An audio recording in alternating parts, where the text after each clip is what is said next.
ಬಿಹಾರದಲ್ಲಿ ಹೀನಾಯವಾಗಿ ನೆಲ ಕಚ್ಚಿದೆ ಆರ್ಜೆಡಿ. ಮೋದಿ ಅಬ್ಬರಕ್ಕೆ ನೆಲ ಕಚ್ಚಿದೆ ಮಹಾಗಠಬಂಧನ್. ಹೀನಾಯ ಸೋಲಿಗೆ ಆರ್ಜೆಡಿ ಕಾರ್ಯಕರ್ತರು ಬೇಸರವನ್ನ ವ್ಯಕ್ತಪಡಿಸ್ತಾ ಇದ್ದಾರೆ. ಎನ್ಡಿಎ ನಮ್ಮ ಫಾರ್ಮುಲಾ ಫೇಲ್ ಮಾಡಿದ್ರು, ನಾವು ರಾಹುಲ್ ಗಾಂಧಿಗೆ ಆಗಲೇ ಹೇಳಿದ್ವಿ. ನೋಡಿ ಈಗ ಹೆಂಗೆಲ್ಲ ಬೆಳವಣಿಗೆಗಳಾಗುತ್ತೆ ಅಂತ ಅಂದ್ರೆ ಆರ್ಜೆಡಿ ಕಾರ್ಯಕರ್ತರಾಗಿರ್ಬೋದು, ಕಾಂಗ್ರೆಸ್ ಕಾರ್ಯಕರ್ತರಾಗಿರ್ಬೋದು ಬಹಳ ನಿರಾಸೆ ಆಗಿರ್ತಾರೆ. ಹೀನಾಯ ಸೋಲಿಗೆ ಆರ್ಜೆಡಿ ಕಾರ್ಯಕರ್ತರು ಬೇಸರವನ್ನ ವ್ಯಕ್ತಪಡಿಸ್ತಾ ಇದ್ದಾರೆ. ಎನ್ಡಿಎ ನಮ್ಮ ಫಾರ್ಮುಲಾ ಫೇಲ್ ಮಾಡಿದ್ರು, ನಾವು ರಾಹುಲ್ ಗಾಂಧಿಗೆ ಆಗಲೇ ಹೇಳಿದ್ವಿ. ಏನಂತ? ಬಿಹಾರಕ್ಕೆ ಬಂದು ಸುಳ್ಳು ಹೇಳಬೇಡಿ ಅಂತ ಹೇಳಿದ್ವಿ. ನೋಡಿ, ಇದು ಆರ್ಜೆಡಿ ಕಾರ್ಯಕರ್ತರು ಹೇಳ್ತಾ ಇರೋದು. ಓಟ್ ಚೋರಿ, ನಿರುದ್ಯೋಗದ ಬಗ್ಗೆ ಸುಳ್ಳು ಹೇಳಿದ್ರಿ. ನೀವು ಇಲ್ಲಿ ಸುಳ್ಳು ಹೇಳಿ ವಿದೇಶಕ್ಕೆ ಹೋಗಿ ಬಿಡ್ತೀರಿ. ಇಲ್ಲಿ ನಮ್ಮ ಪಕ್ಷ ಸೋತಿದೆ ಅಂತ ಆರ್ಜೆಡಿ ಕಾರ್ಯಕರ್ತ ಬೇಸರವನ್ನ ತೋಡಿಕೊಂಡಿದ್ದಾರೆ. ಬಿಹಾರದಲ್ಲಿ ಹೀನಾಯವಾಗಿ ಆರ್ಜೆಡಿ ಪಕ್ಷ ನೆಲ ಕಚ್ಚಿ ಹೋಗಿದೆ.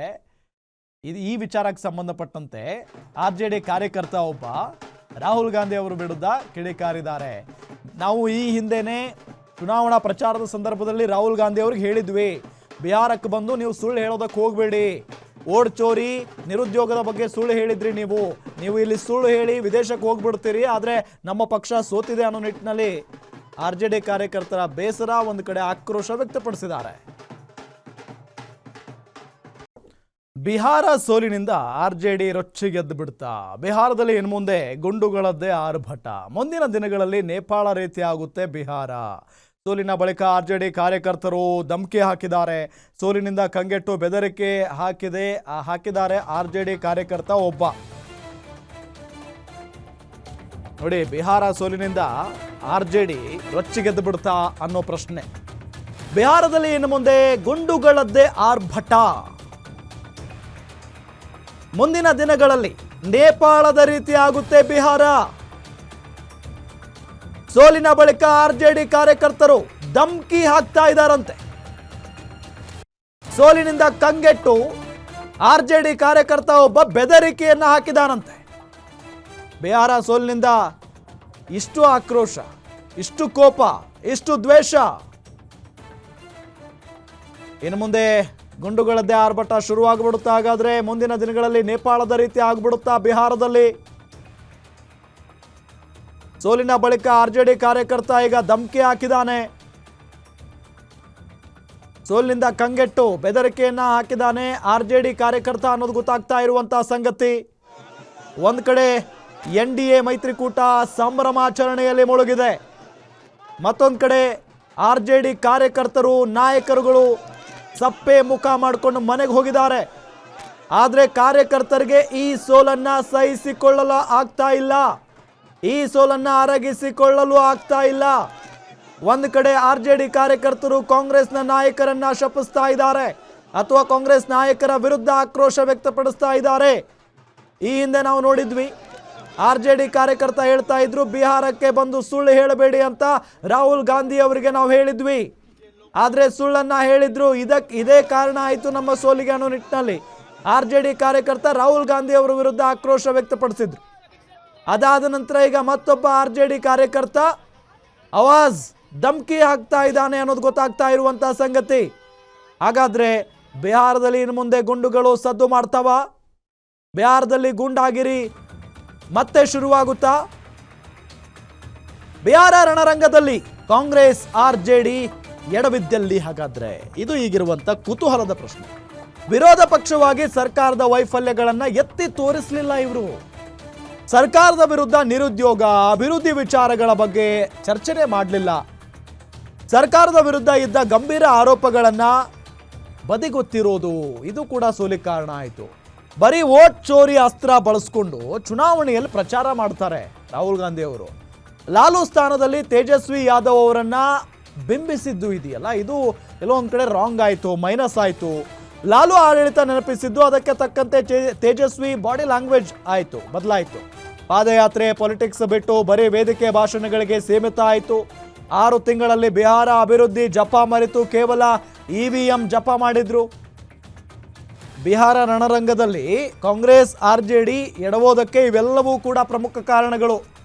ವಿರೋಧ ಪಕ್ಷವಾಗಿ ಏನು ಮಾಡಬೇಕು? ಬಹಳ ಪ್ರಮುಖವಾಗಿ ಆಡಳಿತ ಅಥವಾ ಸರ್ಕಾರ ಏನು ಭರವಸೆಗಳನ್ನು ಕೊಟ್ಟಿತ್ತು, ಆ ಭರವಸೆಗಳನ್ನು ಎಷ್ಟರ ಮಟ್ಟಿಗೆ ಈಡೇರಿಸಿದೆ, ಈಡೇರಿಸಿಲ್ಲ ಅನ್ನೋದನ್ನ ಜನರ ಮುಂದೆ ಇಡಬೇಕಾಗಿತ್ತು.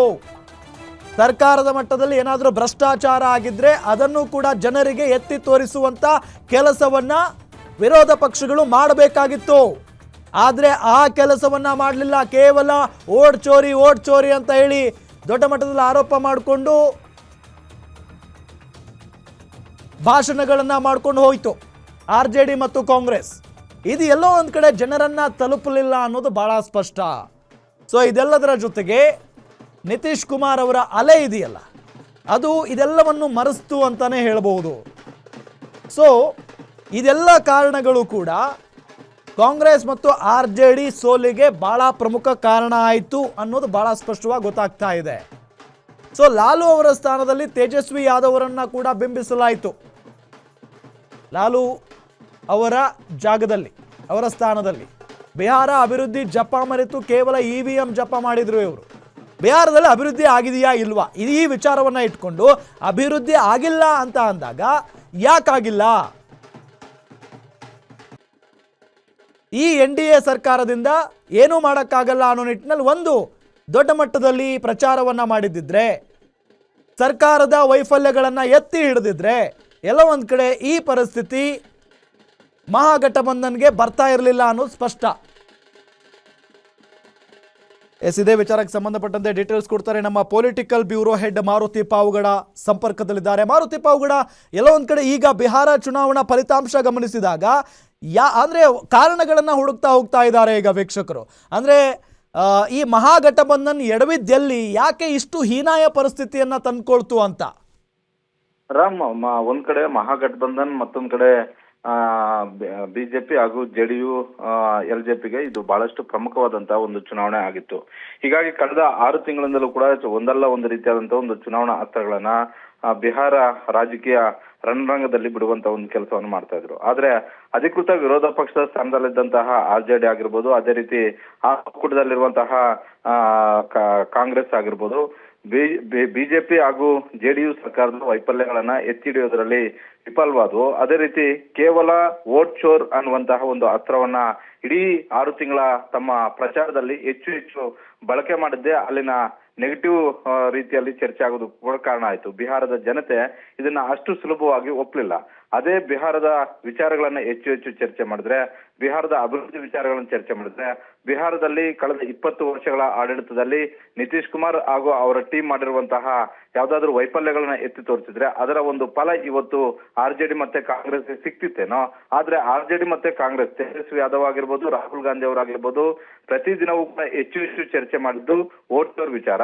ಕರ್ನಾಟಕ ಸೇರಿದಂತೆ ಹಲವು ರಾಜ್ಯಗಳಲ್ಲಿ ವೋಟ್ ಚೋರ್ ಮಾಡಿದ್ರು, ಇಲ್ಲೂ ಕೂಡ ಅದೇ ಆಗುತ್ತೆ ಅನ್ನುವಂಥದ್ದು, ಹಾಗೂ ಎಲೆಕ್ಷನ್ ಕಮಿಷನ್ ವಿರುದ್ಧ ಮಾತಾಡಿದ್ದು, ಬೇರೆ ವಿಚಾರಗಳನ್ನು ಹೆಚ್ಚು ಚರ್ಚೆ ಮಾಡೋದ್ರ ಮುಖೇನ ರಾಜ್ಯ ಸರ್ಕಾರದ ವೈಫಲ್ಯಗಳನ್ನ ಎತ್ತಿಡಿಯೋದ್ರಲ್ಲಿ ವಿಫಲರಾದ್ರು.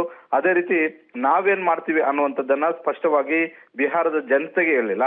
ಜೊತೆಗೆ ಇದನ್ನ ಬಿಜೆಪಿ ಮತ್ತೆ JDU ಬಹಳಷ್ಟು ಸ್ಪಷ್ಟವಾಗಿ ಅರ್ಥ ಮಾಡ್ಕೊಂಡ್ರು.